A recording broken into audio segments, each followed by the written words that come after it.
ko. Luluhod po kami sa inyo. Luluhod po kami.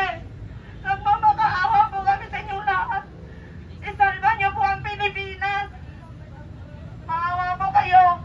Huwag niyo po hayaan. Huwag niyo po hayaan. Mawalan tayo ng bansa. Please, General Browner, sir. Maawa po kayo. Nagre-representa po ako sa Pilipino, sa buong mundo, sa loob at labas ng Pilipinas. Kami po ay nagsusumamo. Maliit po kami. Wala po kaming lakas. Wala kaming kapangyarihan. Pero ang sinasabi ng ating batas sa Constitution, the people are the sovereign. Saan? Saan? Saan ang kapangyarihan ng tao? Lalaban tayo! Marcos resign! Marcos resign! Marcos resign! Marcos resign! Marcos resign! Marcos resign! Marcos resign! Ngayon na! Hindi ka namin kailangan! Alis ka na dyan, kawawa ang mga taong bayan! Resign! Resign ka na! Sir, Walang hiya ka! Sir Browner, sir, kayo po ang inintay ng taong bayan, sir. Tulungan niyo po ang Pilipinas. Huwag niyo po kami bababayaan. Ang ating mga retired general po, sa pangunguna po ni Major General Romy Poki, Colonel Segundo Mitral, General Kita, Captain Valeros, at maraming pa pong iba. Andito po kami. Nagmamakaawa kayo sa inyo, Sir Browner, sir. Tulungan niyo po ang Pilipinas. Hindi mo namin ito kaya.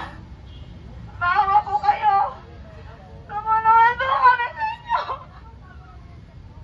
Sinigipit po nila ang Pilipino. Maawa po kayo. Sabihin niyo, nagtadrama, walang drama dito. Hindi po kayo pingi. Hindi kayo bobo. Ang tatalino niyo po. Maging general po kayo. Kami po ang nagpapasahod sa inyo. Ang bawat isang Pilipino po nagpapasahod sa inyo. Ang dugo po namin pawis. Bakit po ninyo kami ginigipit? Bakit po ninyo kami ginaganito ang mga Pilipino? Ito po alam ko po, ang mga Pilipino sa loob at labas ng bansa, nakikinig ko ngayon. Alam ko po, nararamdaman ko bakit po. OFW po ako, 22 years, 22 and a half years. Wala po ako sa bansang Pilipinas. Kung bakit nagtitiis po ako matulog dito. Wala sa batas man. From Aguinaldo, Gate 3, Gate 4, Liwasan. Nagtitiis po kayo matutulog dito. Dahil nagpo-protesta po kami sa gobyerno. Binababoy po. Ninanakawan niyo po. Ito na po ang pinakamalaking nakawan sa mga kasaysayan ng Pilipinas. Hindi lang milyon, bilyon, milyon. Umabot na po ng trilyon.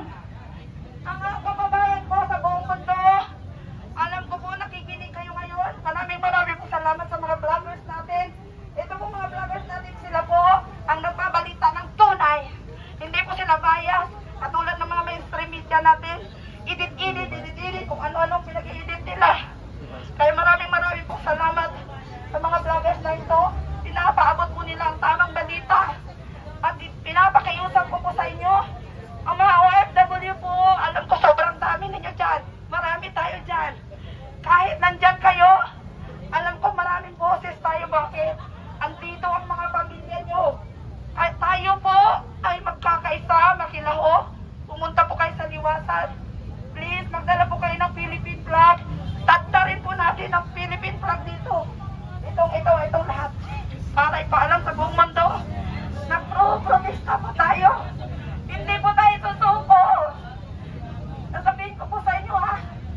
tinidoro nila.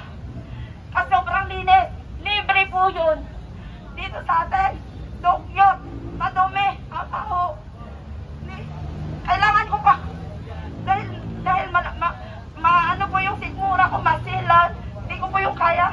Kailangan ko po mag-check-in para doon ako mag-CR. Pero, tulog ko dito. Kasi babaliktad yung sigmura ko eh. Ibig ko sabihin is, bakit? Bakit hindi man lang kayo makagawa ng CR na malinis para sa Pilipino? Ba, ano po yan? Hygiene po yan eh. Uy, ang sama ng loob ko. Mga Pilipino, ito po ay public place. Dapat malinis ang CR.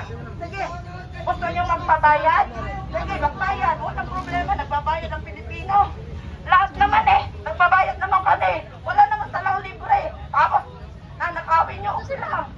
Bigyan nyo ang Pilipino ng malinis na CR. Hygiene po yan. Walang problema, magbabayad kami. Please, kung sino man yung nakaano dito, magbigay ko kayo ng magandang CR sa lahat. At sinasabi ko po sa inyo, maawa po kayo.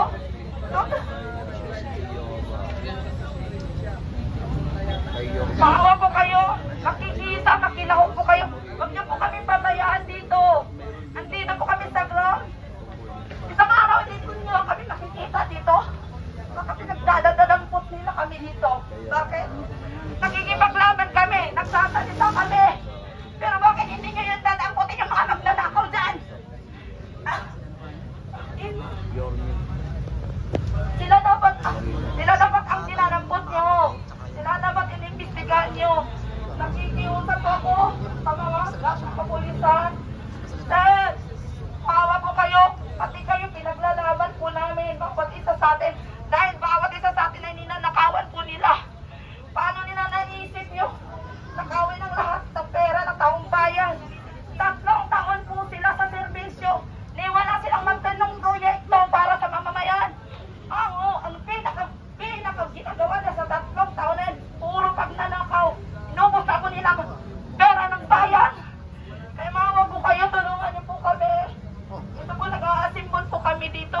Huwag niyo po kami i-disperse. Bakit? Hindi naman po kami nanggugulo eh. Kita po, wala kaming gulong ginawa. Nagsasalita po kami. Dahil ayaw namin sa pamamalakad. Kami po ang nagluklok sa inyo dyan. Kung saan mga posisyon kayo niyan. Lahat ng kinakain niyo, sinusubo niyo. Ang sarap-sarap. Hindi kami. Ang napapakahite niyo, iitlog. Sa pirasong itlog, isang hati-hati kami. Isang itlog, hati kami. Isang cup noodles. Hati-hati kami. Bigay ng mga vloggers. Kasi ubos niya ang pera ko. Ubos. Pati yung pera ko sa rin. Gusto ko sabihin sa inyo,